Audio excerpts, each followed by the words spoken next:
کہتے جی کہ میں نے آسٹریلیا میں پلاٹ لیے تھے، اب وہ بک نہیں رہے۔ یہ بھائی انقلاب ہے زمانے کے، ہو جاتا ہے، حالات ہے، کبھی اونچائی کبھی گہرائی۔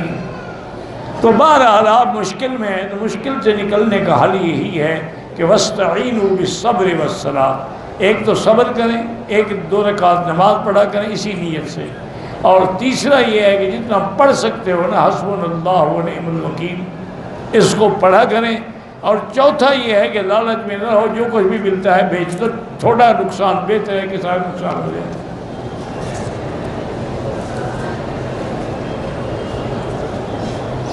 کہتے جی کہ ہمارے علاقے میں کچھ لوگ علماء امیروں کے ساتھ لگے رہتے ہیں، تو وہ بھی ایک کام ہے نا، آخر ان کو بھی تو کسی نے دعوت دینی ہے نا، تم بھی نہ دو وہ بھی نہ دیں تو کیا کریں۔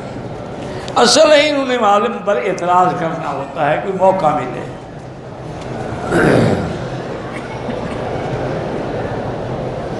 کرکٹ کھیلیں یا کوئی جھوٹ ہے، اس پہ لعنت ہے اللہ کی۔ باقی یہ کھیل جن میں نمازیں بھی چلی جائیں وہ شیطانی کھیل ہیں، ان سے بچنا چاہیے۔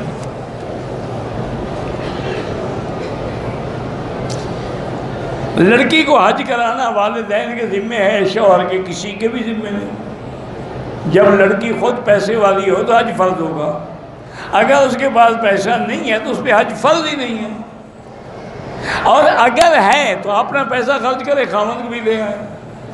حتیٰ کہ علماء نے لکھا ہے کہ اگر خاوند غریب ہے، بیوی امیر ہے، تو خاوند کا خرچہ بھی بیوی ادا کرے۔ کسی قاری کا کسی گھر میں جا کر نوجوان لڑکیوں کو قرآن پر بالکل ناجائز ہے، کبھی بھی کسی قاری مولوی کو گھر میں نہ لے آنا، یہ بھوکے ہوتے ہیں، اس لیے ان کی نظر جو ہے وہ صحیح نہیں رہتی۔ اور کتنی لڑکیاں ہیں جن کو قاضی بھگا کے لے گئے، جن کو میں جانتا ہوں۔ قرآن پڑھانا ہے عورت سے پڑھاؤ، قرآن پڑھانا ہے۔ آج کل تو ماشاءاللہ سمیع بصری تعلیم ہے، ٹی وی لگا لو، آگے قاری کا اپنا تلاوت لگا لو، پڑھتی رہے، سنتی رہے، دیکھتی رہے، تجربہ کرتی رہے۔ آج کل کیا مشکل ہے؟ بہرحال کسی قاری کو نوجوان لڑکی کو پڑھانا جائز ہے، بالکل حرام۔ ایک لڑکی ہے میرے دل و دماغ سے نہیں نکلتی ہے، مجھے کوئی حل بتائیں۔ آپ کو اگر 4-5 جوتے روز لگائے جائیں نا تو 3 دن میں انشاءاللہ نکل جائے گا۔ لڑکے سے عشق ہو گیا حضرت کو، اس کا علاج وہی علاج ہے جو میں نے پہلے بتایا، تجربہ کر کے دیکھ لو۔ اس کے والدین اس کو روزانہ کمرے میں بند کر کے 3-4 جوتے ٹکا کے لگائیں، وہ پولیس والا جو ہوتا ہے نا چھتر، وہ لگائیں۔ پھر 8ویں دن پوچھیں گے ہاں بیٹا کتنا عشق باقی ہے، جب 0 ہو جائے تو چھوڑ دے۔ تمہاری بہن کسی کے دل میں آ جائے تو اس کا کیا کرو گے؟ وہ بھی کہے میرے دل سے نہیں نکلتی، پھر شرم کرو، یہ کوئی بات ہے؟ اور پھر حرم میں یہ سوال پوچھ رہے ہو، کتنی ذلت کی بات۔ استغفار پڑھو، توبہ کرو۔ میری 2 بیویاں آپس میں لڑتی ہیں تو لڑیں گی ہی، اور کیا کریں گی؟ تیسری کر لو تو نہیں لڑیں گی۔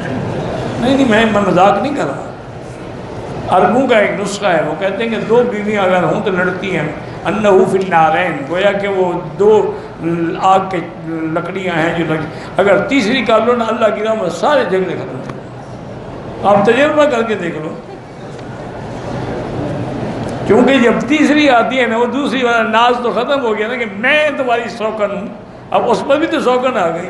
پہلی خوش ہو جاتی، اچھا مجھے تنگ کرتی تھی، آ گئی نا تمہارے اوپر، وہ سب ٹھیک ہو جاتا ہے۔ لیکن اگر طاقت ہو خرچے کی بھی اور ان کے حقوق ادا کرنے کی، حقوق ادا نہ کر سکیں، خرچہ نہ ہو، پھر کبھی دوسری شادی بھی نہ کریں، تیسری تو تیسری رہ گئی۔ میرے ایک دوست تھے، وہ بڑی پرانی بات، میرے خیال میں اب تو فوت ہو گیا ہوگا، اللہ اگر زندہ ہے تو اللہ اس کو صحت و شفا دے، فوت ہو گیا تو مغفرت کرے۔ اس نے بڑھاپے میں شادی کی،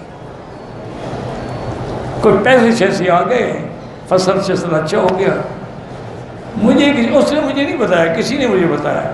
میں نے اسے پوچھا، انہوں نے کہا چاچا سنا شادی کی ہے، کیا حال ہے، ٹھیک ہو، خوش ہو؟ انہوں نے کہا حضرت میں تو صرف خوش نہیں، محلے والے خوش ہیں۔ میں نے کہا کیا مطلب؟ انہوں نے کہا میں تو بیوی کے قابل نہیں، فائدہ تو محلے والے اٹھا رہے ہیں۔ میں نے کہا کس پاگل نے کہا تھا شادی کر؟ کہتے ہیں جی بس پیسے آئے تھے، دماغ خراب ہو گیا، 2-4 روز میں پھونک نکل گئی، اب جناب ٹھیک ہے، چپ کر کے بغیرت بن کے بیٹھا رہتا ہوں۔ میں نے کہا طلاق دو، جان چھوڑا، تمہارے نکاح میں ہوتے ہوئے تو گناہ نہ کرے نا، تم کیوں گناہ کے شریک بنو؟ کہتے ہیں کہ بیگم صاحبہ کو میں نے پہلی رات وعدہ کیا تھا کہ آپ کو انگوٹھی دوں گا، 10 سال ہو گئے الحمدللہ نہیں دی ماشاءاللہ۔ پھر اس کی شرافت ہے کہ تمہارے گھر میں ہے، فوراً وعدہ وفا کرو۔ میری بیگم صاحبہ نماز نہیں پڑھتی، کپڑے بھی چھوٹے سلواتی ہے، چاک سے بدن نظر آتا ہے، بات نہیں مانتی، میں گناہگار ہوں، بالکل گناہگار ہیں، کلکم مسئول عن رعیتہ، تمہاری روٹی پکاتی ہے، باقی خواہش بھی پوری کرتی ہے، صرف نماز والی بات نہیں مانتی۔ نماز نہ پڑھنے سے تو آدمی کافر ہو جاتا ہے، نکاح ختم ہو کے گھر سے نکال دو، جان چھوٹے، توبہ کرے نماز پڑھے، ورنہ بالکل گھر میں رکھو ہی نہیں۔ سرکاری ملازمین کی تنخواہ سے جو انشورنس ہوتا ہے وہ انشورنس نہیں ہوتا، جی پی فنڈ ہوتا ہے، ان کی تنخواہ سے کاٹا جاتا ہے، وہ ان کو نفع کے ساتھ ملتا ہے، وہ جائز ہے، وہ انشورنس تو نہیں ہے، انشورنس الگ چیز ہے۔ انشورنس تو تم خود کراتے ہو اور اس کے پیسے تم پالیسی باقاعدہ ہر 3 مہینے کے بعد جمع کراتے ہو۔ بہرحال جن نے بھی دعاؤں کے لیے کہا اللہ سب کو شفا دے، جنہوں نے مجھے سلام کہا ہے اللہ تبارک و تعالیٰ ان کو خوش رکھے، ان کو بھی شفا دے۔ عمرے کا احرام باندھا، غسل خانے میں چادر ناپاک ہو گئی، میں نے ازار اتار کے دھویا، اوپر والا احرام کو ازار کی جگہ، ٹھیک ہے تو کیا ہو گیا، ناپاک ہو گیا، دھو دیا، بس بات ختم ہو گئی۔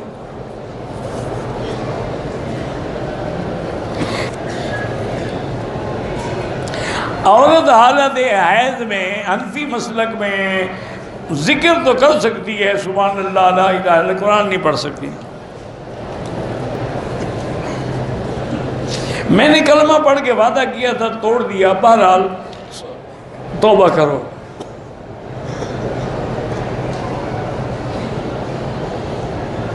میری بیٹی یونیورسٹی میں داخلہ لینا چاہتی ہے، وہ ہاسٹل میں رہے گی، اگر ہاسٹل میں انتظام ہے، پردے کا اہتمام ہے تو پڑھ سکتی ہے، لیکن اگر مخلوط تعلیم ہے، لڑکے لڑکیاں اکٹھے رہتے ہیں، اس سے بہتر ہے کہ نہ پڑھاؤ۔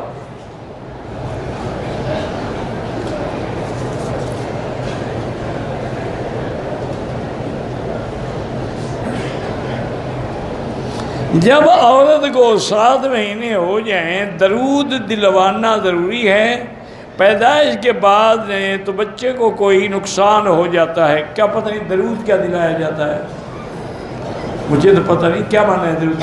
اچھا یہ انگریزوں کے جو بچے پیدا ہوتے ہیں ان کو درود کون دلاتا ہے؟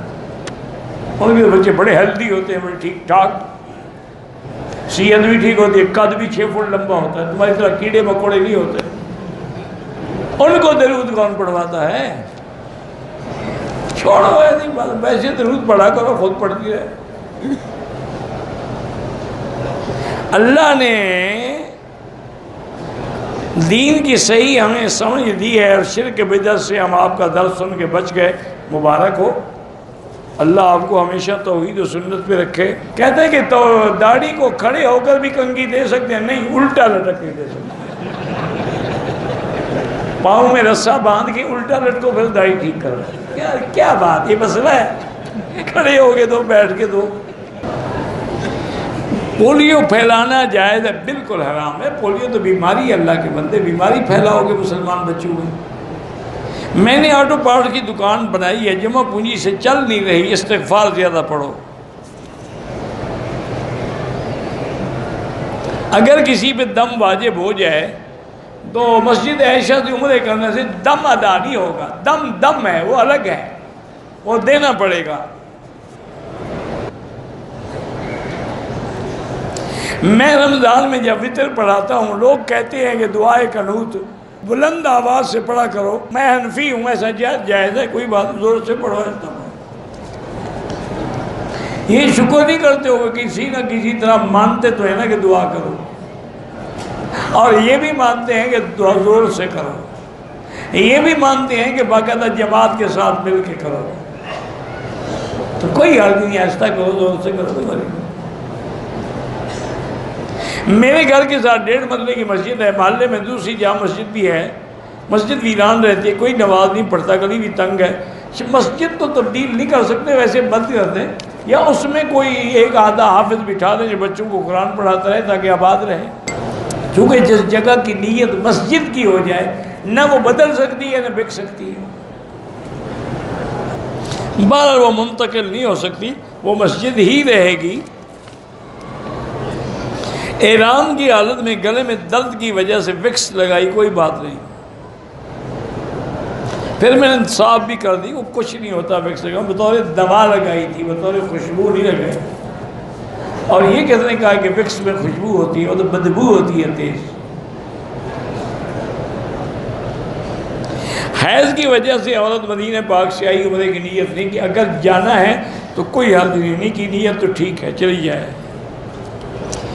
امام مقیم تھا، مقتدی نے قصر کی نیت کی، قصر کی نیت تو تب ہوگی جب اکیلے پڑھو گے، جب امام کے پیچھے ہو تو اب قصر کا کیا معنی؟ اب تو تم امام کے تابعی، تو ہم کہتے ہیں کہ امام کے بغیر گزارا نہیں۔ امام چونکہ مقیم ہے، تمہاری نیتیں ختم ہو گئی، اب تم امام کے تابع ہو۔ مدینہ جانے کے لیے ارادہ ہونا، بہرحال مدینہ مسجد نبوی کا ارادہ کر لیں تو اختلاف نہیں رہے گا، ورنہ حنفی مسلک میں تو حضور پاک کے روضے کی نیت بھی کی جا سکتی ہے، گردن کا مسح کرنا حنفی مسلک میں جائز ہے، بدعت نہیں ہے۔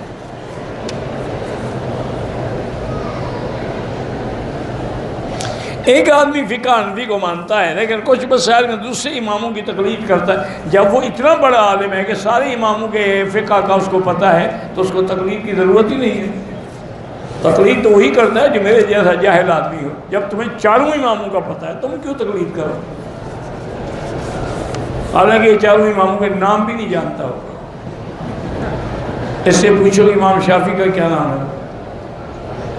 ایک دن مجھے بھی ٹکر گیا تھا، کہتا جی بخاری شریف حدیث ہے، میں نے کہا بھی ہوگی، ٹھیک ہے، جزاک اللہ خیر، حضرت بخاری شریف کی حدیث۔ میں نے کہا آپ کو پتہ ہے کہ بخاری شریف جو کتاب کا نام کیا ہے؟ کہتے بخاری شریف۔ میں نے کہا یہ تو نام نہیں ہے بخاری شریف، وہ تو بخارا میں رہتے تھے، نسبت ہو گئی، کتاب کا نام تو بخاری شریف نہیں ہے۔ میں نے کہا جب تمہیں نام بھی نہیں آتا تو حدیث کیا سمجھو گے؟ تبلیغی جماعت میں وقت لگایا، سنت کی نیت کی، داڑھی رکھی، کرتا شلوار سنت کے، گھر والے دوست یار شروع کر دیا، کہنے لگے کہ دنیا ساتھ لے کر چلو۔ دنیا تو ساتھ ہوتی ہے، تبلیغی جماعت والے فقیر ہیں، بھیک مانگتے ہیں کہ تمہاری دنیا مٹ جائے گی، وہ تو اور زیادہ ملے گی، جب دین آ جائے گا دنیا تو پیچھے لگی رہے گی۔ چھوڑو لوگوں کی باتوں کو، تو نے اچھا کیا ہے۔ مسجد عائشہ گئی، وہاں سے عمرے کی نیت کی، احرام باندھا، نفل پڑھی، ہوٹل آ کے غلطی سے احرام اتار دیا، دوپٹہ پہن لے، کوئی بات، کوئی دم نہیں، عورت کا احرام ہوتا ہی نہیں، اتار تم نے کیا دیا، وہ تم نے خود باندھا تھا، خود کھول دیا، کوئی فرق نہیں پڑتا۔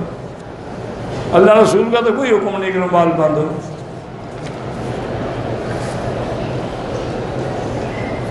اکیلے کا ثواب کم ہے، جماعت کے ساتھ 25 درجے بڑھ جاتا ہے۔ اس نے صفا سے شروع کر کے مروہ پہ ہر چکر ختم کیا، تو 14 چکر کیوں ہو گئے؟ صفا سے مروہ پہ ختم کیا تو ایک چکر ہو گیا، 2 کیسے ہو گئے؟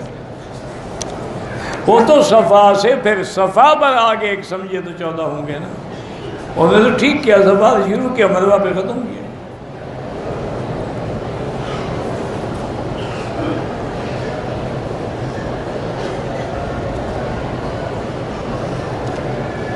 کہتا ہے کہ چاچے بھتیجے کی لڑائی تھی، وہ قرآن اٹھا کے اس کے گھر میں لے آیا، بہرحال اس سے غلطی کی، بے ادبی ہے، لیکن تمہارا فرض ہے کہ احترام کرو، اب جھگڑا ختم کرو۔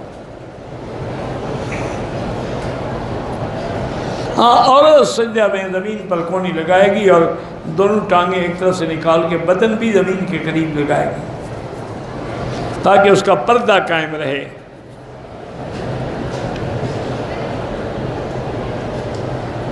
اگر آدمی عمرہ کرے، طواف بھی کرے، صفا مروہ کر کے احرام کھول دے، حلق نہ کرائے، بال نہ کٹوائے، دم بھی پڑ گئی، پھر کوئی مذاق بنا رکھا ہے تم نے عمرے کو؟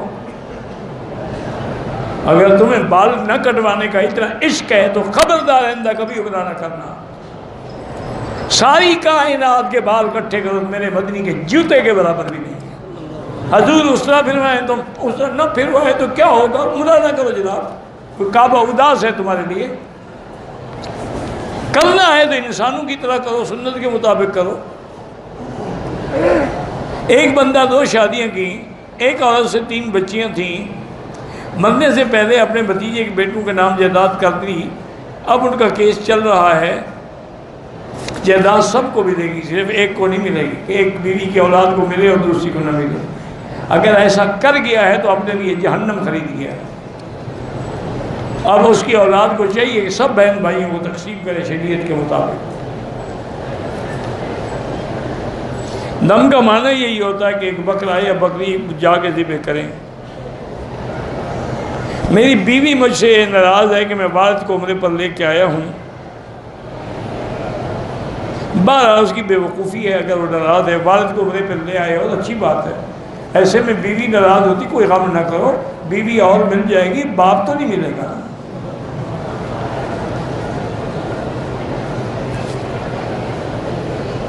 میں بیمار ہوں، علاج چل، اللہ پاک آپ کو شفا عطا فرمائے، اللہ ہر بیمار کو شفا عطا فرمائے۔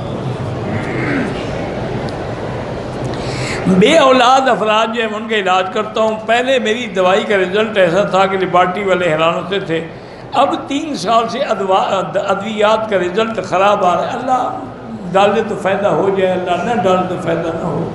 بہرحال اب جب بھی دوا بنائیں یا کچھ کریں تو بسم اللہ الرحمن الرحیم پڑھا کرو۔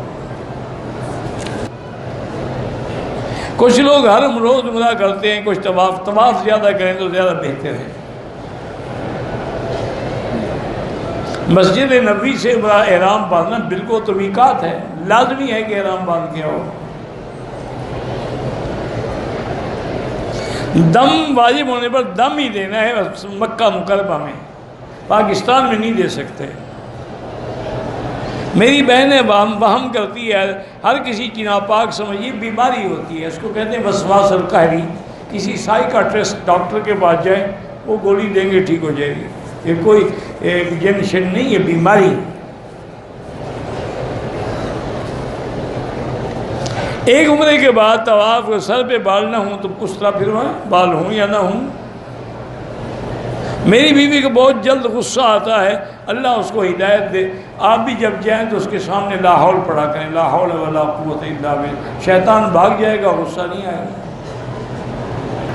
میرے گھر کے حالات خراب ہیں، کوئی نہ کوئی پریشانی رہتی، کچھ بھی نہیں ہوتا۔ میری بیٹی سورۃ البقرہ پڑھا کرو گھر میں، دم کرو پانی میں، خود پڑھو، کسی پیر مولوی کی ضرورت نہیں ہے، خود پڑھ کے دم کرو۔ گھر میں ٹیپ میں سورۃ البقرہ لگا دو، سارا دن چلتی رہے، شیطان بھاگ جائے گا، جھگڑے سارے ٹھیک ہو جائیں گے۔ میں ریاض سے بغیر احرام کا بالکل دم پڑ گئی، طائف سے جا کے عمرہ کر لو، دم نہیں پڑے گی۔ میری خالہ عمرے پہ آ رہی تھی، ویزا لگ گیا، ٹکٹ بھی ہو گئی، وہ فوت ہو گئی ہیں۔ بہرحال ان کا عمرہ تو نہیں ہوا، چونکہ عمرے پہ تو نہیں آئی نا، اب ان کے لیے عمرہ کریں۔ آ رہی تھی نہ آئی تو نہیں نا۔ جادو کا شک ہے تو سورۃ البقرہ پڑھو، سورۃ البقرہ سے بڑا علاج کوئی نہیں، دنیا کا ہر شیطان بھاگ جائے گا۔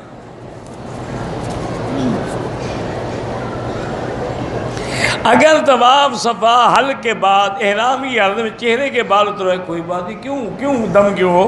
جب آپ نے حلق کرا لیا احرام ختم۔ احرام کی حالت میں آدمی اپنا خود ٹینڈ کر سکتا ہے، ہاں جی کر سکتا ہے۔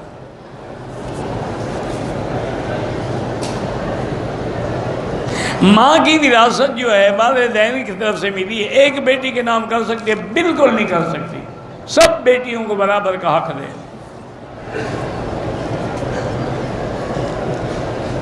میں وضو کے بعد تھوڑا سا منہ سے خون آتا ہے، بیماری ہے کوئی، کلی کر دیا کرے، وہم میں نہ پڑے۔ مجھے پتہ نہیں کہ میں نے کتنے عمرے کیے ہیں، 3-4 بال منڈوائے، اکثر کٹ لگوائے۔ بہرحال ایک دم احتیاطاً دے دو۔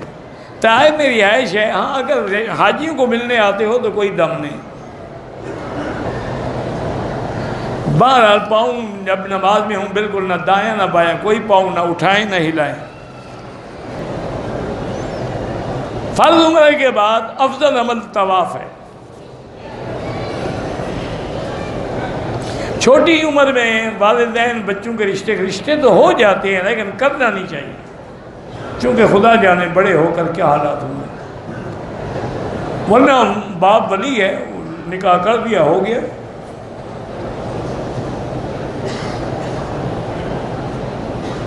میں نے جب کاروبار شروع کیا تو نیت کی تھی کہ زکوٰۃ ادا کروں گا، 3 سال نہیں ادا کی، ماشاءاللہ اب 3 سال کی ادا کرو۔ سجدہ صاحب یا سجدہ وہی سبحان اللہ پڑھو۔ واللہ اعلم۔